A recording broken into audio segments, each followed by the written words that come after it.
बार फिर से आप सभी के लिए लेकर के आए हैं 11th मैथ्स की ऑनलाइन क्लास CDNP जिगमंड एजुकेशन में। और जो इस समय टॉपिक पढ़ रहे हैं वह बहुत ही यूज़फुल है, बहुत ही इम्पोर्टेंट है और आगे की क्लासेस में भी इसका बहुत यूज़ होता है। इसलिए क्लास को पूरी एकाग्रता से अटेंड करें और अच्छे से अभ्यास करें। क्लास अकेले में शांत माहौल में ही अटेंड करें। तो आज का टॉपिक क्या है देखते हैं। इसके लिए बोर्ड पर हम बोर्ड पर आ चुके हैं और सेट थ्योरी के अंतर्गत हम यूनियन और इंटरसेक्शन, संघ और सर्वनिष्ठ के बारे में पढ़ रहे हैं, उनसे संबंधित समस्याएं हल कर रहे हैं। और उसी क्रम में हमने पिछले दिनों बहुत सारे क्वेश्चन बताए हैं जिसमें आप लोगों को 1F एक्सरसाइज सॉल्व करनी थी और उसमें 7 एग्जाम्पल भी हैं, उनको ट्राई करना था। जिनने नहीं किया है आज करेंगे और इनमें से कुछ क्वेश्चन हम और भी ले रहे हैं। वैसे ये क्वेश्चन आप लोगों से बन जाने चाहिए, फिर भी कॉन्फिडेंस बढ़ाने के लिए ये कुछ क्वेश्चन हम आप लोगों को सॉल्व करके बताते हैं कि इसमें क्वेश्चन सॉल्व कैसे करना चाहिए। ठीक है, तो इसका शुरू के बिल्कुल आसान क्वेश्चन है। 1 2 3 4 5 6 7 ये पूरे आसान क्वेश्चन है। इनमें हम आगे वाले क्वेश्चन ले रहे हैं। ये देखिए क्वेश्चन नंबर 12 है। इसमें क्या है, A union A intersection B is equal to A. ठीक है, इसमें 2 है और एक और है ए इंटरसेक्शन, यूनियन के बाद ये इंटरसेक्शन वाला है, और A union B is equal to भी ए होगा। ठीक है, तो चलो सॉल्व करते हैं इसको। सबसे पहले फर्स्ट वाला हम लेते हैं। तो क्या बताया गया था, सबसे पहले हमें क्या करना चाहिए, लेट x बिलोंग्स टू कितना, A union A intersection B. अब देखो गलती नहीं करना, ये लिखा है बीच में यूनियन, ब्रैकेट वाले को हमें क्या पढ़ना पड़ता है, कोई एक बना के पढ़ लेते हैं। हम अक्सर बताते हैं, जैसे इसको आप लोग पढ़ सकते हैं डी लिखा हो, क्या दिखेगा, x belongs to A union D दिखेगा। ठीक है, तो अब यूनियन की डेफिनेशन क्या कहलाती है, वो डेफिनेशन यूनियन की लगा देंगे हम। x बिलोंग्स टू ए, अगर यूनियन है तो याद है क्या लिखते हैं इसको, यूनियन के लिए क्या लिखते हैं, और, या चाहो तो हिंदी में साफ साफ हिंदी में या लिख सकते हैं। ठीक है, अथवा भी लिख सकते हैं, लेकिन या जल्दी लिख जाएगा। और वैसे दोनों ही मीडियम वाले स्टूडेंट OR लिखें तो और भी अच्छी बात है, कोई दिक्कत नहीं है। ठीक है, x बिलोंग्स टू ए और OR x belongs to D. D का मतलब क्या कहलाएगा, ये ए इंटरसेक्शन बी हो गया। अब फिर से लिखो, x बिलोंग्स टू ए, और अब इंटरसेक्शन की डेफिनेशन क्या कहती है, लगाएंगे x बिलोंग्स टू कितना, ए, इंटरसेक्शन में क्या करते हैं, एंड। ये हिंदी वालों को लिखना है तो क्या लिख सकते हैं, और x बिलोंग्स टू बी हो गया। अब देखो इसमें हमें क्या करना है,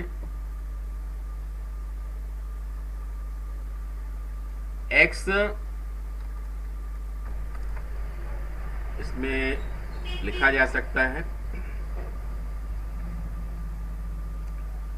x belongs to ए, और सोच के देखें इसको, x belongs to A and x belongs to B, जो a में भी हो और b में भी हो। अगर इसको हम लिख दें a में है, ठीक है, किसमें है, a में है, x belongs to a and x belongs to b, या फिर इसको डायरेक्ट ही लिख लो, डायरेक्ट यही लिख सकते हैं। ये देखो, ये डायरेक्ट लिखा जा सकता है, x belongs to a, x belongs to a और x belongs to a and x belongs to b, मतलब a में भी हो और b में भी हो, वो लेना है अपन को, ठीक है, जो a में भी हो और b में भी हो। और उसके साथ क्या लेना है, देखो, ऐसा हो या फिर ऐसा हो या फिर दोनों हो, यूनियन निकालना है। इसको वेन डायग्राम समझ सकते हैं। ये देख लो, ये वेन डायग्राम बनाया हमने, इसमें समझने की कोशिश करो।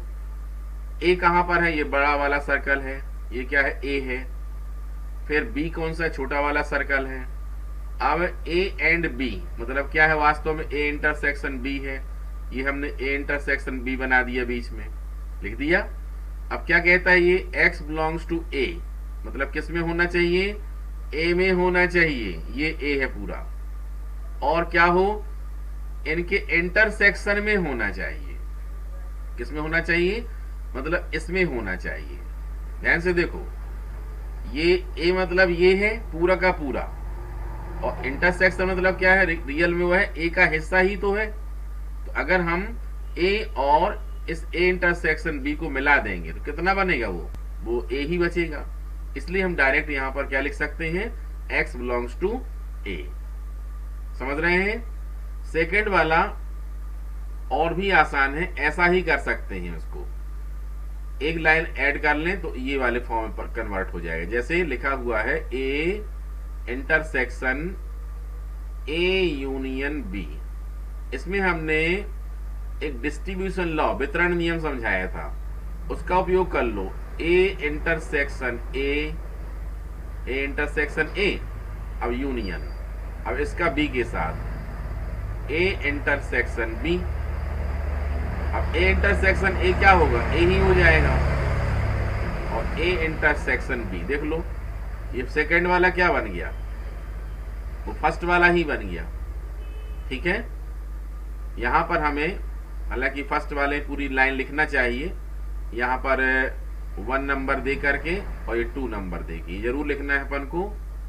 1 और 2 इम्प्लाइज दैट, इसमें ये पूरा आया था, इसमें ए आया है, इसका मतलब क्या हो जाएगा, A union A intersection B,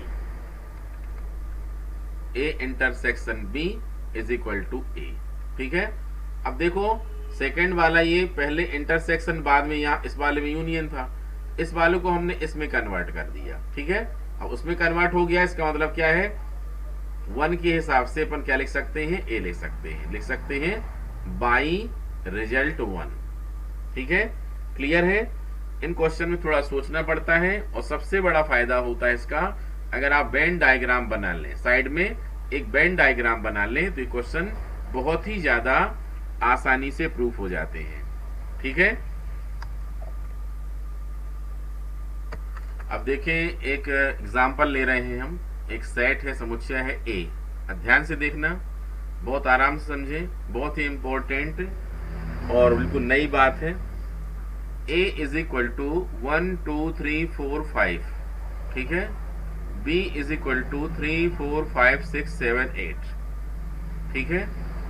अब आपसे क्वेश्चन किया जा रहा है कि एक ऐसा खास किस्म का सेट बनाइए, खास किस्म का समुच्चय बनाइए, जिसमें a के एलिमेंट्स या a के अवयव होने चाहिए, लेकिन उसमें b के नहीं होने चाहिए, ठीक है। a के होने चाहिए लेकिन b के नहीं होने चाहिए।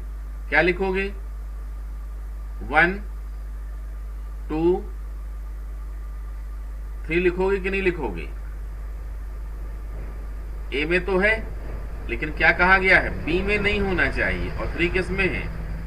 बी में भी है, इसलिए हम 3 नहीं लिखेंगे, भले ही ए में है वो। ठीक है, 4 भी है, बी में भी है, और 5 भी किस में है? बी में भी है। इसलिए सिर्फ क्या लिख पाएंगे हम? 1 और 2 लिख पाएंगे। समझते हैं? इसे क्या कहा जाता है? इसे हम कहते हैं ए डिफरेंस बी। लिखते कैसे हैं? ए माइनस बी करके। पढ़ते क्या है इसको? ए डिफरेंस बी। हिंदी में ए अंतर बी। ए का बी से अंतर, मतलब ए में अगर कोई ऐसा एलिमेंट है, कोई ऐसा अवयव है जो बी का आ गया हो, तो फिर उसको हटा दो। ये कहलाता है क्या? ए difference B.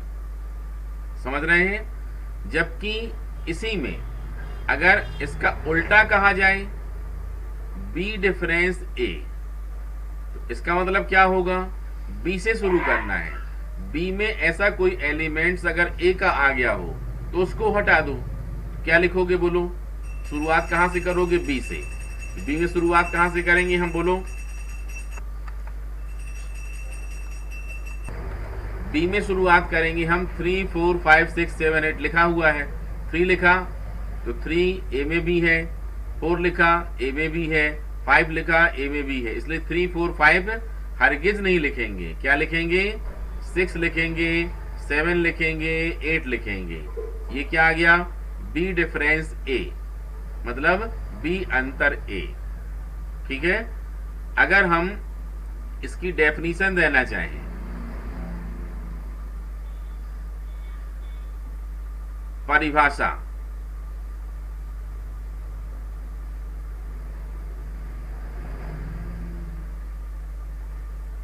Definition of difference, अंतर की परिभाषा। हिंदी वाले ये लिखें, इंग्लिश वाले ये लिखें। क्या होगा? इसमें लिखेंगे माना कि let A and B are any sets. Hindi में लिख लेना, माना कि ए और बी कोई दो समुच्चय हैं। ठीक है, देन या तब क्या लिखेंगे? अंतर को निम्नानुसार परिभाषित किया जाता है। शब्दों में बोल दिए, लिख लेना। डिफरेंस डिफाइन एज, इंग्लिश में लिखेंगे कैसा? A difference B is equal to, क्या बताया हमने? ए डिफरेंस बी का मतलब क्या है? एक एलिमेंट्स हमने लिख दिया एक्स, सच दैट कैसा होना चाहिए? क्या इंट्रोडक्शन होगा इसका? हमने बहुत अच्छे से बताया कि x किस में होना चाहिए? a में होना चाहिए। तो क्या लिखेंगे? x belongs to a। बताया हमने किस में होना चाहिए? a में होना चाहिए, लेकिन किस में नहीं होना चाहिए? b में नहीं होना चाहिए। ठीक है, किस में नहीं होना चाहिए बोलो? b में नहीं होना चाहिए। तो यहां पर कॉमा लगाया हमने और बताया, एंड भी लिख सकते हैं, x does not belongs to b। ठीक है, क्लियर है? यही अगर डेफिनेशन किसकी लिखना चाहें, उल्टे वाली के लिखिए, बी डिफरेंस ए। ठीक है, तो क्या लिखना होगा?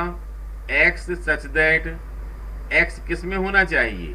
बोलो बी में होना चाहिए। किस में नहीं होना चाहिए? ए में नहीं होना चाहिए। तो X does not belongs to, क्या लिखेंगे हम? बोलो ए।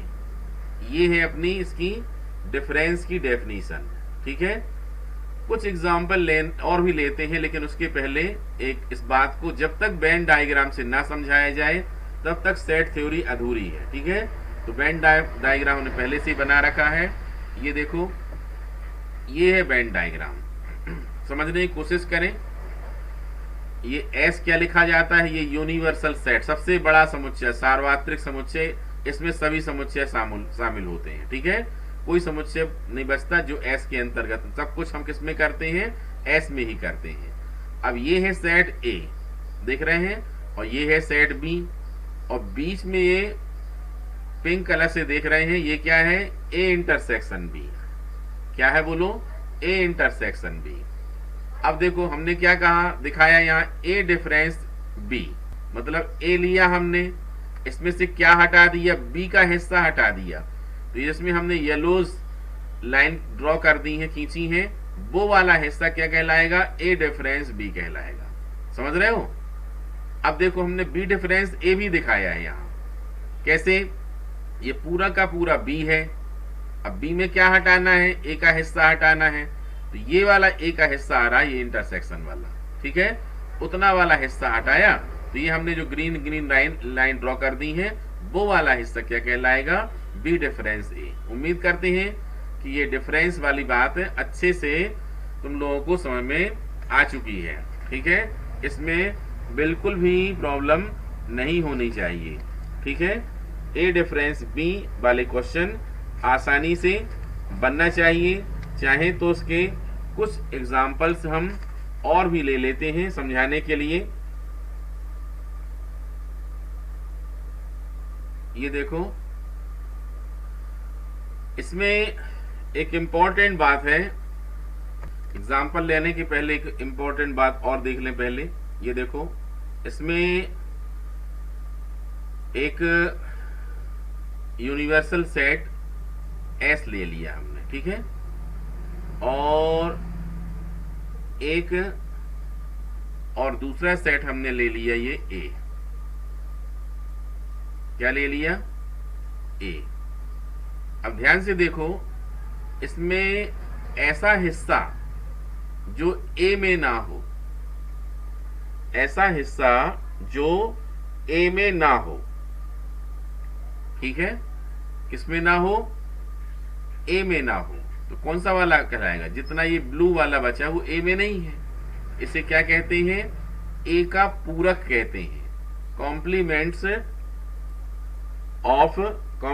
ऑफ ए, ठीक है। कैसा लिखेंगे, इसको डिनोट करते हैं ए डैश से, ये कहलाता है complement set, complement set. Hindi में क्या है ये,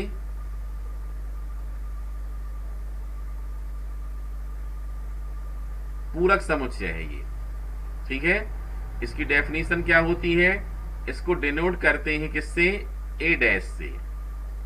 ए dash is equal to x such that x है, किसमें नहीं होना चाहिए, बोले ए में ही नहीं होना चाहिए।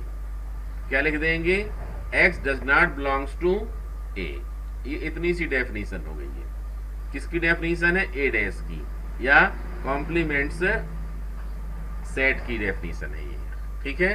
ध्यान रखना चाहिए कि कॉम्प्लीमेंट से किसके सापेक्ष है ये सापेक्ष है एस के, मतलब एस के हिसाब से ये कहा जा रहा है, इसलिए चाहे तो बोल सकते हैं complements of A with respect to S, ठीक है, complements of A with respect to S, मतलब सार्वत्रिक समुच्चय एस के सापेक्ष ए का पूरक, ठीक है।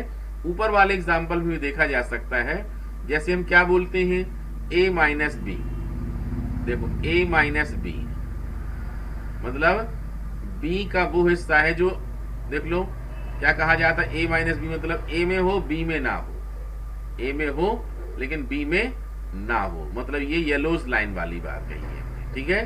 तो अगर हम b के साथ इस पूरा मिला दें तो क्या बन जाएगा, ये कंप्लीट a यूनियन b बन जाएगा। क्या बन जाएगा, कंप्लीट a यूनियन b। इसलिए चाहे तो a माइनस बी को हम क्या कह देते हैं, b का a में पूरक, s के सापेक्ष नहीं, a के सापेक्ष। जैसे हमने कहा a का s के सापेक्ष पूरक क्या है, a डैश है। ये एक्स्ट्रा नॉलेज के लिए बताया हमने ये, कि अगर a माइनस बी को और हम कुछ बोलना चाहें तो बोल सकते हैं कि complement of a with respect to a है ये, ठीक है, a के सापेक्ष ये उसका पूरक है ये, ठीक है। तो इसका भी पहले एग्जांपल लेते हैं, इसके बाद बात को आगे बढ़ाएंगे।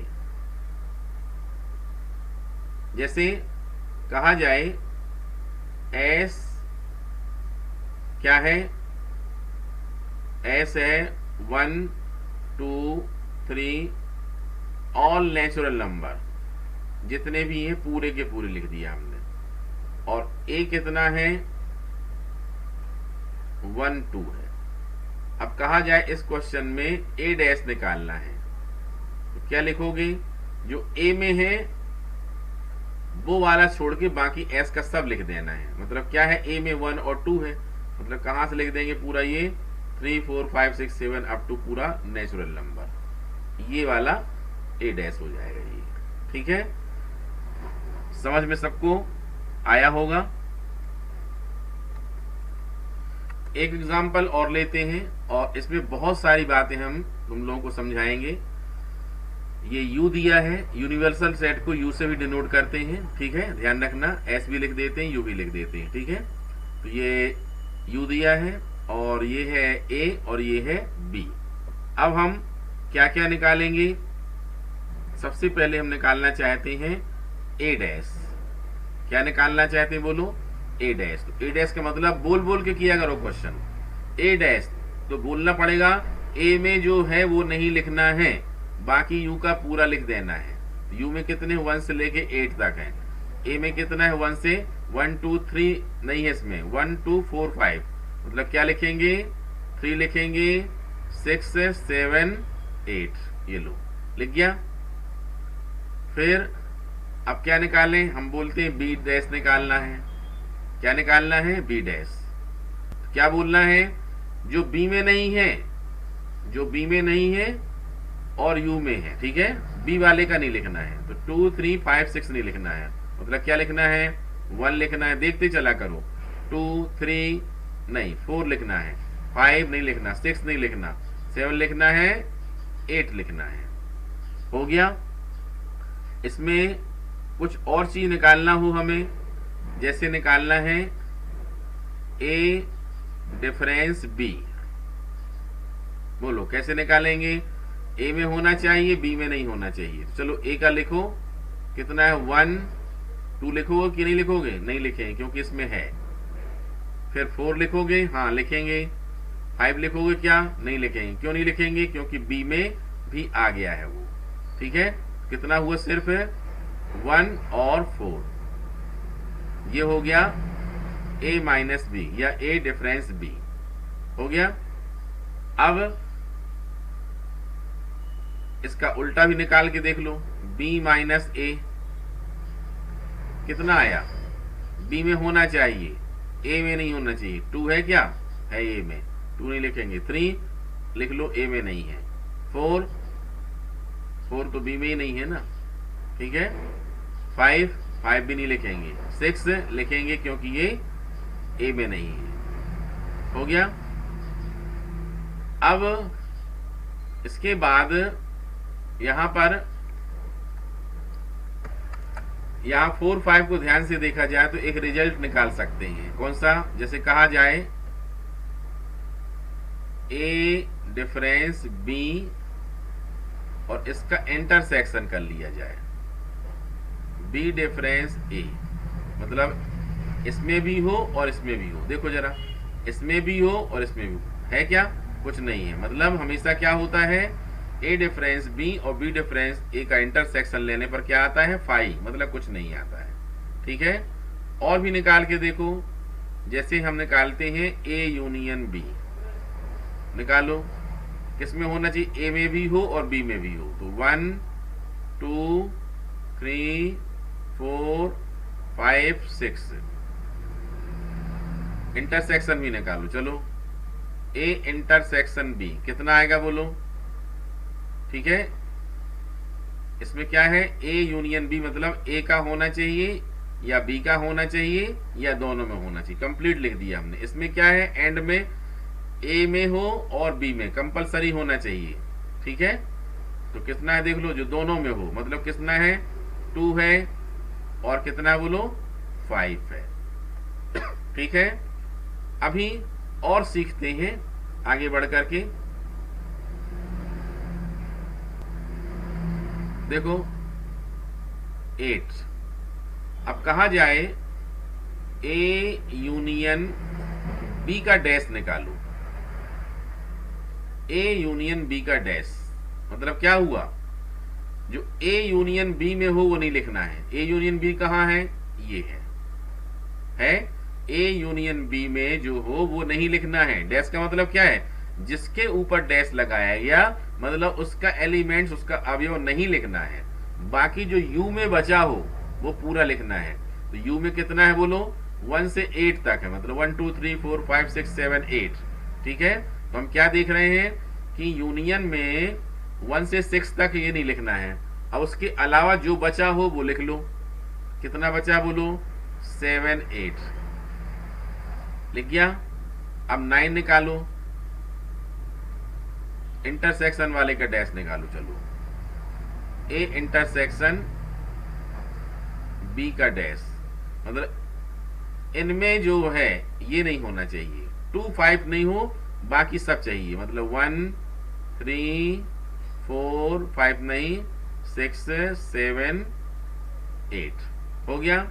चलो और सीखो, एक ही क्वेश्चन से पूरी बातें सीख सकते हैं बहुत सारी। अब हमने कहा चलो ए डैश और बी डैश का यूनियन निकाल के देखो।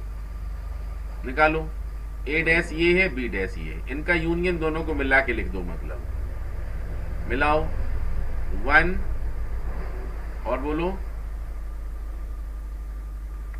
3 4 और बोलो 6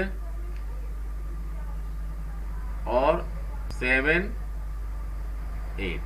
1 लिख लिया, 2 नहीं है दोनों में, 3 है, 4 लिख लिया, 5 नहीं है, 6 है, 7 है, 8 है। डबल बार नहीं लिखना है। ठीक है, अब उल्टे वाले का निकालो। मतलब ए डैश इंटरसेक्शन बी डैश मतलब जो ए डैश में भी हो और बी डैश में भी हो। बताओ क्या क्या है, 3 नहीं है, 6 नहीं है, 7 और 8 दिख रहा है। 7 और 8, इनसे कुछ हमें इंपॉर्टेंट रिजल्ट मिलेंगे। ये अलग से प्रूफ किए जा सकते हैं, लेकिन यहाँ पर इंपॉर्टेंट मिलेंगे, इसलिए हमने ये रेड कलर से लिखा है। इसको ध्यान से देखो, इसमें कितना आया है बोलो, 7 8। इसमें कितना आया है, 7 8। इसका मतलब क्या हुआ कि 8 और 11 को अगर मिला दिया जाए तो एक रिजल्ट मिलता है। वो रिजल्ट क्या है बोलो, ए यूनियन बी का डैश जो होता है वो कैसा होता है, ए डैश, ये यूनियन पलट जाता है। देख लो, ये यूनियन क्या हो जाता है, पलट जाता है। ये मिला, ये रिजल्ट हमको मिल जाता है।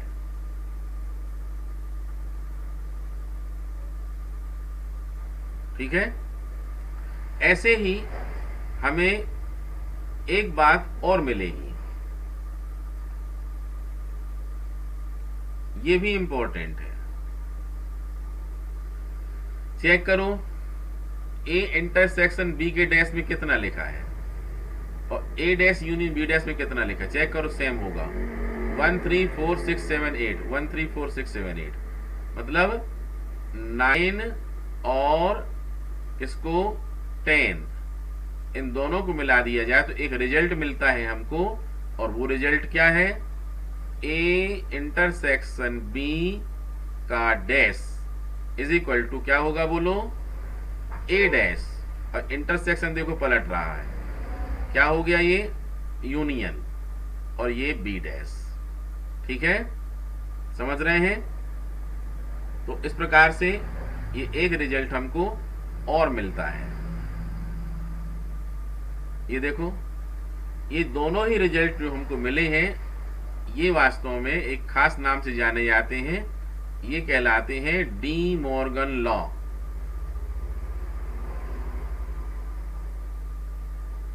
डी मॉर्गन के नियम, इनको अलग से भी जनरल फॉर्म में, स्टैंडर्ड फॉर्म में प्रूफ किया जा सकता है, लेकिन क्वेश्चन में कई बार ऐसा आ जाता है। जैसे इसी क्वेश्चन में दे दिया जाए, अब ढेर सारे क्वेश्चन बना दिए हमने। जैसे क्वेश्चन में क्या दिया गया, ए की वैल्यू दे दी और बी की वैल्यू दे दी, और क्या कह दिया, प्रूव दैट, ये प्रूव करो, सिद्ध करो। ए दे दिए और बी दे दिए, बस सिद्ध करो, ये तो बनना चाहिए। ठीक है, तो उम्मीद है आज के क्वेश्चन आप लोगों को समझ में अच्छे से आए होंगे। छोटी छोटी एक्सरसाइज है इसमें आप लोगों को एक्सरसाइज आगे की भी कवर करनी है। एफ के बाद जी में भी बहुत से क्वेश्चन ट्राई कर लेना। देखो, मैथ्स में 11th क्लास वालों को कम से कम 3 घंटे का टाइम देना चाहिए। अगर अच्छी मैथ्स करनी है, स्ट्रॉन्ग करनी है और चाहते हैं कि हम आगे बढ़ सकें, JEE जैसा एग्जाम आगे फाइट कर सकें, क्रैक कर सकें, तो उसके लिए हमें कम से कम 3 घंटे मैथ्स से घर में जरूर देनी चाहिए। अच्छी प्रैक्टिस करनी चाहिए। जिस दिन होमवर्क नहीं हो तो पुरानी एक्सरसाइज निकाल के करना चाहिए, और जब होमवर्क पूरा है, ज्यादा है, तो उसको कवर करते रहना चाहिए। ठीक है, तो ये होमवर्क करेंगे और कॉपी की फोटो खींच करके हमारे पास भेजेंगे। आज के लिए